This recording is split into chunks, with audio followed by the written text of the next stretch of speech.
I'm totally fascinated and interested in reading everything I can about the space. That's what I do. And so when people say to me like, why isn't my blog popular and why isn't this popular? More often than not, you're not interesting enough to the people you hope to be interesting to. And that's the journalist in me. I got that nose for news, where I'm constantly trying to find things that keep me interested and that are interesting to talk about. And there is no business play in this. And I have a quote up on my office from Henry Rollins, and it reads something like, you know, if I had no pens, I'd write with blood. If I didn't have any light, I would write by candlelight in a cave. Like, I am one of those people that just loves to write. So it's not hard for me. And what I've discovered is there's always friction when the person's not doing what they should be doing. There's always friction. You gotta love it. And so I'm actually a freak. I love it. We'll move to the back here. What's your view on Facebook? Oh, I'm sorry, I'm going to cut you off. I cut this lady off. Okay, afterwards. I'll get you next. Bonjour, je vais le faire en français. Mitch, j'espère que tu vas écrire beaucoup de livres sur la conversation authentique, parce que moi, je travaille comme administratrice d'une communauté, entre autres. Ce que je trouve vraiment difficile, c'est que ceux qui sont en marketing, en communication, dans la même compagnie, essaient de contrôler le message qu'on envoie pour regarder ça corporate. Même si on leur dit qu'on doit être dans la conversation, dans l'authenticité, laisser transparaître un peu la personnalité de la personne qui écrit derrière, et ils disent non, il ne faut pas que vous faites de fautes d'orthographe, il faut absolument qu'on soit corporate, qu'on brande nos contenus.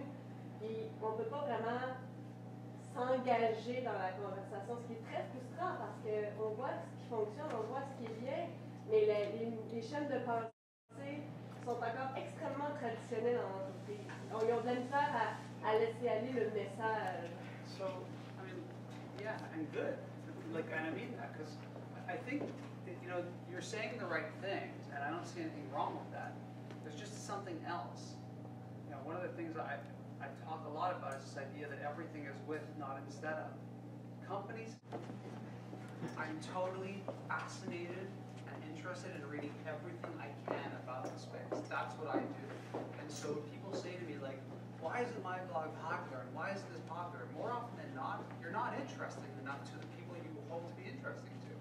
And that's the journalist in me. I got that nose for news, where I'm constantly trying to find things that keep me interested and that are interesting to talk about. And there is no business play in this. And I have a quote up on my office from Henry Rollins, and it reads something like, you know, if I had no pens, I would write with blood. If I didn't have any light, I would write by candlelight in a cave. Like, I am one of those people that just loves to write. So it's not hard for me. And what I've discovered is there's always friction when the person's not doing what they should be doing. There's always friction. You gotta love it. And so I'm actually a freak. I love it. We'll move to the back here. What's your view on Facebook? Oh, I'm sorry, I'm going to cut you off. I cut this lady off. Okay, afterwards. I'll get you next. Bonjour, je vais le faire en français. Mitch, j'espère que tu vas écrire beaucoup de livres sur la conversation authentique, parce que moi, je travaille comme administratrice d'une communauté, entre autres. Ce que je trouve vraiment difficile, c'est que ceux qui sont en marketing, en communication, dans la même compagnie, essaient de contrôler le message qu'on envoie pour regarder ça corporate. Même si on leur dit qu'on doit être dans la conversation, dans l'authenticité, laisser transparaître un peu la personnalité de la personne qui écrit derrière, et ils disent non, il ne faut pas que vous faites de fautes d'orthographe, il faut absolument qu'on soit corporate, qu'on brande nos contenus. Et on ne peut pas vraiment s'engager dans la conversation, ce qui est très frustrant parce qu'on voit ce qui fonctionne, on voit ce qui est bien, mais les chaînes de pensée sont encore extrêmement traditionnelles dans l'entreprise. Ils ont de la misère à laisser aller le message. So, I mean, yeah, and good. Like, and I mean that because I think that, you know, you're saying the right things, and I don't see anything wrong with that. There's just something else. You know, one of the things I talk a lot about is this idea that everything is with, not instead of. Companies still need what they're doing now, what your company's doing now. There's something else and something other to add on to it. And I think what happens a lot in this room is we tell people, you shouldn't do traditional advertising, you should be doing this, and that's not true. Traditional mass media still works. It still works very well. Corporate communications still works very well. Yeah, but there's something else. But it still works, and there's something else. And so what I'm trying to get people to do is to add on to what they're doing a bit more authenticity. And maybe the way to do that, I'll give you one example, is to get one of those cheap recorders. I can show you my Olympus one. It's like a little thing. It's $200. Go around your office and ask 5 people 2 questions. Why do you work here? What do you love about your job? And what do you do? And then take 5 of them. So you'll have 5 times 3 questions, and put it out as an MP3 to everybody in the company only. That's called a podcast. And let people know what other people do and what they talk about. And then go to your boss and go, just so you know, this thing was listened to by everybody in your company. Everybody. It cost me $150 to do. No, my Do company you is think- really willing to invest in that, and they're So- already investing. The problem is that the communication departments, they want to control the message and the way we send the message out there. They just But want that's us to okay. understand. But that's okay. I don't agree with them. I think the person that is the community manager should be allowed to have a little twist, a little authenticity to the message. Just being corporate all the time is boring. Yeah. Maybe Hold you on, have a hold on, boring one second, company and one that's second. it. I was gonna go there, hold on. Mark first. Sorry, just to address this point, I think it's just a matter of baby steps. A lot of times it's really cultural, and it's a big deal for a company to go from very closed and pushing messages to more open.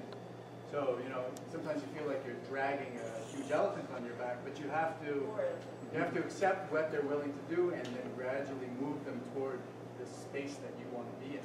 Yeah, and that's why I was talking about that podcast, because what you do is it's not public, it's internal, and any smart business owner will look at that and go, holy wow, we let our employees talk, especially to one another. Look how much more gets done, look how more loyal they get.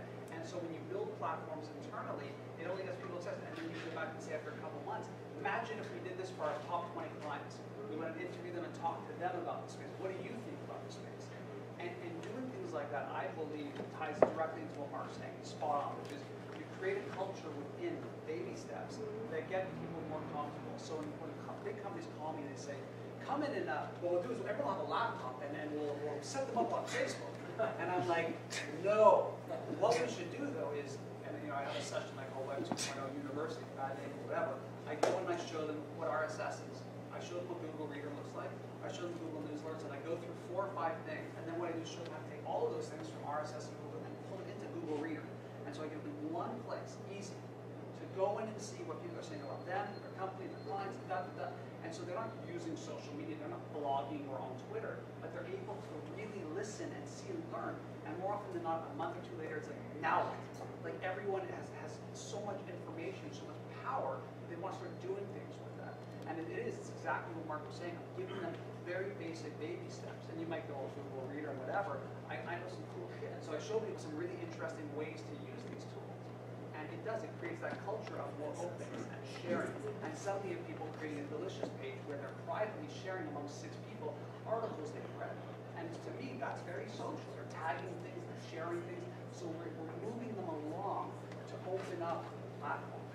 And that's the way you do it. It's not going to be by you screaming, we need to blog and speak in a human voice. They're going to beat the hell out of you. So start them off there, give them tools, give them little things that will move them closer along. Hold on, here and here.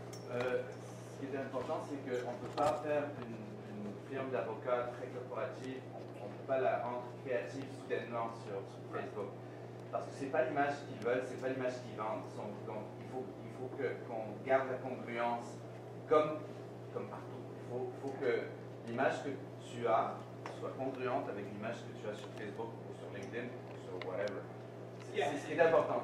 Tu ne peux pas devenir d'un moment, si l'image de la firme elle est correcte, elle est pas de faute d'orthographe, etc., ben c'est ce qu'ils veulent dire et c'est peut-être ce que leurs clients aiment de cette firme. C'est pas un monde de créatifs seulement. I'll give you guys one of the biggest secrets to our agency's success. Our agency is running off of these 2 questions that I talk about all the time, which is we walk into a meeting and people say to us literally, what should we be doing on Facebook? What should we be doing in blogging? It's the wrong question. The question is why. Why should you be on Facebook? Why should you be on YouTube? Why? Because what why does is it forces the company to actually self-reflect and create a strategy around what their business objectives are. And I learned this great from Richard Binhammer, who's one of the main guys at Dell. And he goes, social media ROI.